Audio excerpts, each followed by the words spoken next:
Bom dia, quarta-feira, 3 de abril, essa é a TV Senado. Eu sou André Ricardo e você assiste agora ao Senado em Dia. Congresso promulga a emenda que iguala os direitos dos empregados domésticos aos dos demais trabalhadores. Instalada a comissão mista que vai regulamentar dispositivos da Constituição de 1988. Senado cria painel para informar a população os cortes feitos na estrutura da casa e a economia resultante. Novas regras para o Fundo de Participação dos Estados podem ser votadas hoje, agora no Senado em Dia.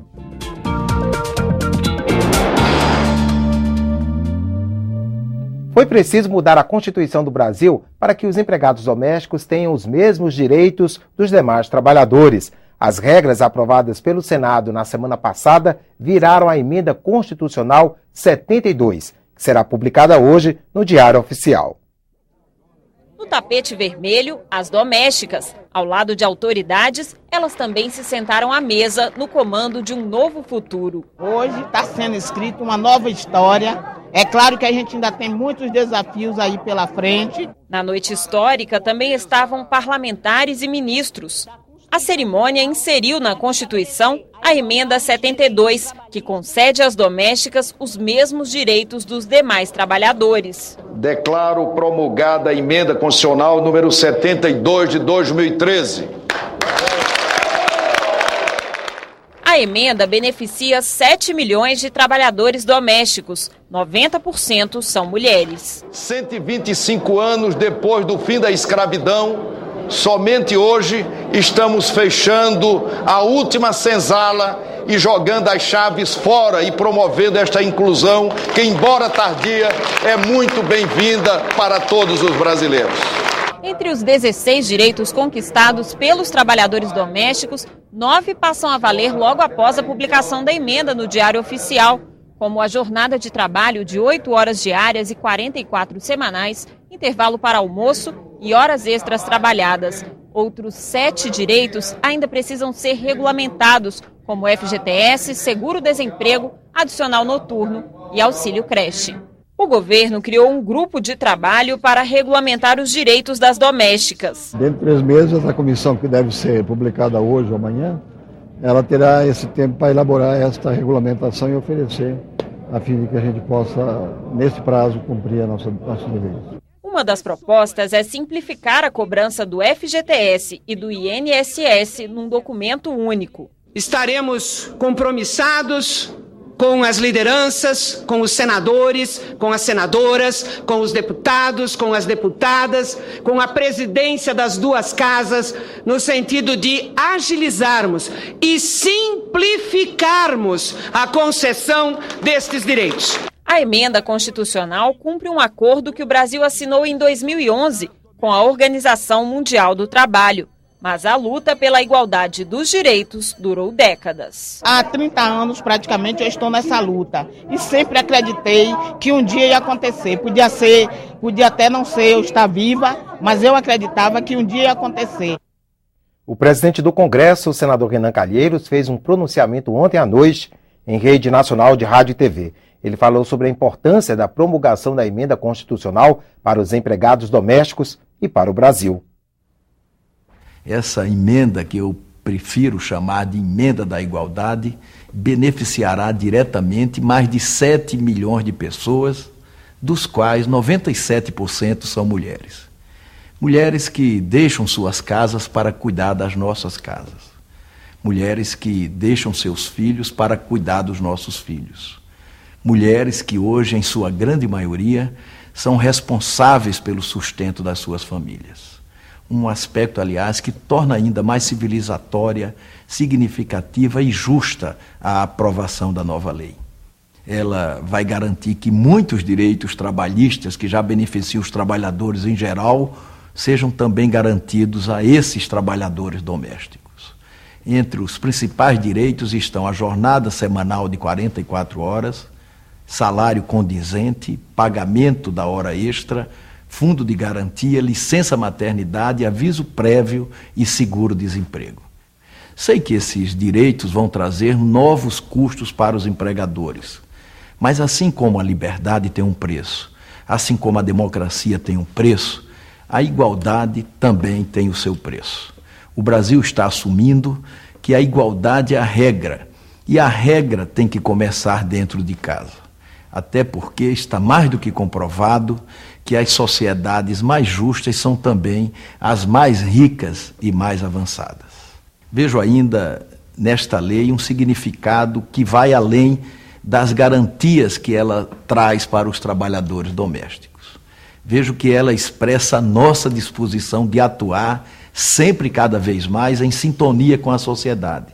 E podem estar certos que novas conquistas virão. A regulamentação dos novos direitos das domésticas pode ser o primeiro trabalho de uma comissão que começou a funcionar nesta terça-feira. Deputados e senadores instalaram a Comissão Mista de Consolidação das Leis, destinada a regulamentar dispositivos da Constituição de 1988.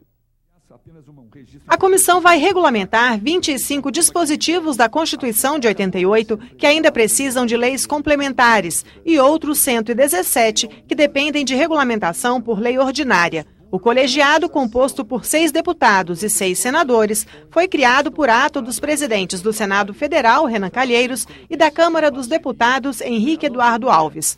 A comissão terá 180 dias para concluir os trabalhos.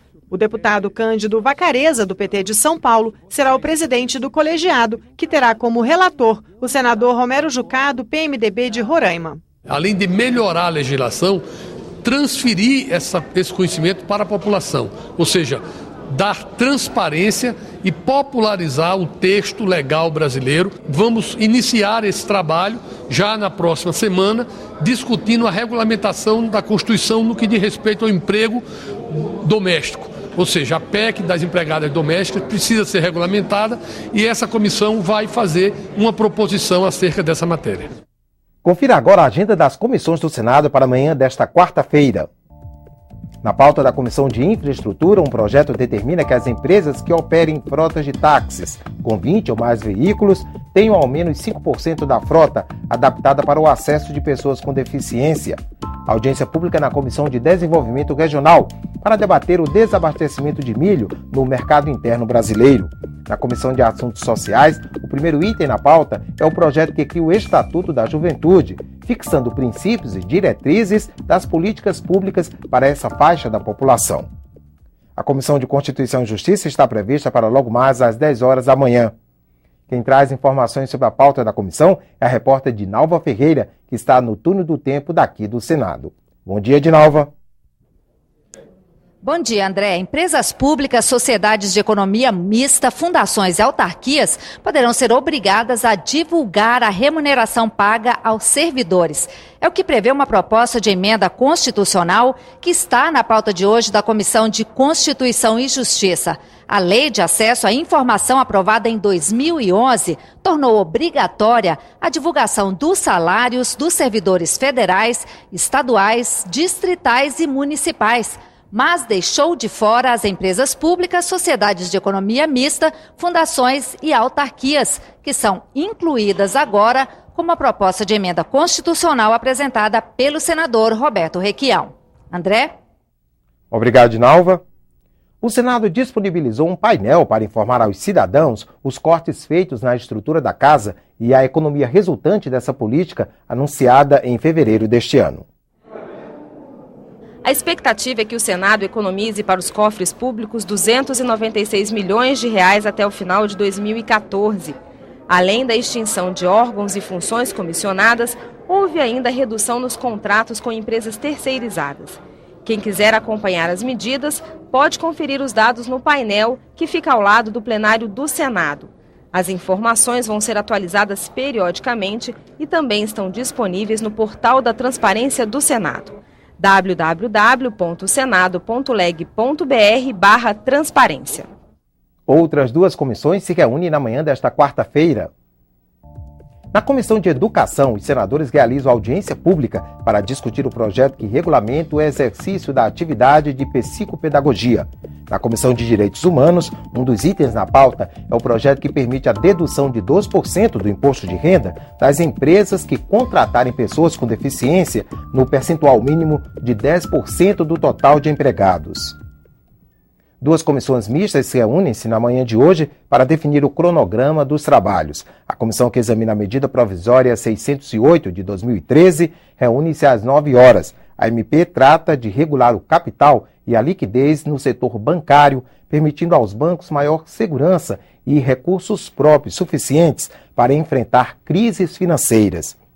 Já a comissão que examina a medida provisória 600 de 2012 reúne-se às 9h30. Esta medida aborda vários assuntos, entre eles trata do Fundo Nacional de Aviação Civil e de créditos para o BNDES e para o programa Minha Casa Minha Vida, gerido pela Caixa Econômica Federal. Os senadores podem votar hoje novas regras para distribuir o Fundo de Participação dos Estados. O relatório do senador Walter Pinheiro leva em conta 8 projetos sobre o FPE que tramitam na Casa. Os parlamentares têm pressa, mas ainda não chegaram a um consenso. O novo prazo dado pelo Supremo Tribunal Federal está acabando. Senado e Câmara precisam aprovar as novas regras para a divisão do Fundo de Participação dos Estados até o fim de junho. O Estado brasileiro precisa que o Senado cumpra o seu papel de restabelecer, dentro do Pacto Federativo, uma maior equidade entre os estados. O FPE é formado por dinheiro que o governo arrecada com o imposto de renda e o imposto sobre produtos industrializados. No ano passado foram quase 62 bilhões de reais. Em 2013, a estimativa supera os 65 bilhões. Pela regra atual, a distribuição segue a renda per capita de cada estado.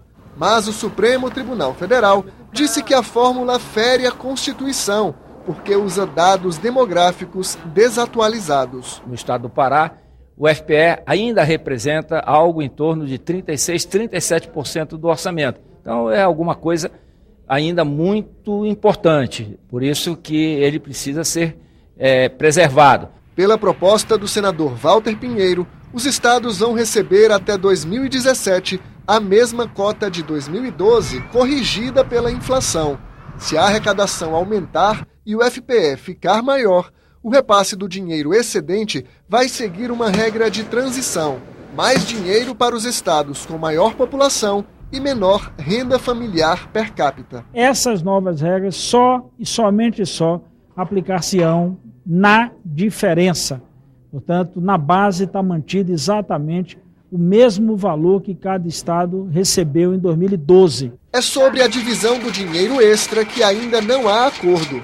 O relatório não muda o coeficiente para Distrito Federal, Maranhão e Rio Grande do Norte. Na região norte, o percentual é maior para Amazonas e Pará e cai no Acre, Amapá, Rondônia, Roraima e Tocantins. É inadmissível qualquer tipo de proposta que reduza as participações na partilha do FPE, notadamente dos ex-territórios federais de Amapá, Roraima, Acre e Rondônia. No Nordeste, a mudança beneficia Alagoas, Paraíba, Pernambuco e Piauí. Bahia, Ceará e Sergipe devem receber menos. Há posições ainda divergentes, mas o fato é que a proposta do senador Walter Pinheiro nos parece equilibrada. No Centro-Oeste, o FPE fica maior no Mato Grosso do Sul e menor em Goiás e Mato Grosso. O senador Walter Pinheiro acatou as emendas que atendem ao aspecto da transição, fazendo com que esse processo seja mais lento. No Sudeste, Espírito Santo e Minas Gerais ganham com a mudança. São Paulo e Rio de Janeiro saem perdendo. E também perdem com a proposta os 3 estados da região sul. O Rio Grande do Sul perderia, pelas estimativas feitas, 500 milhões de reais.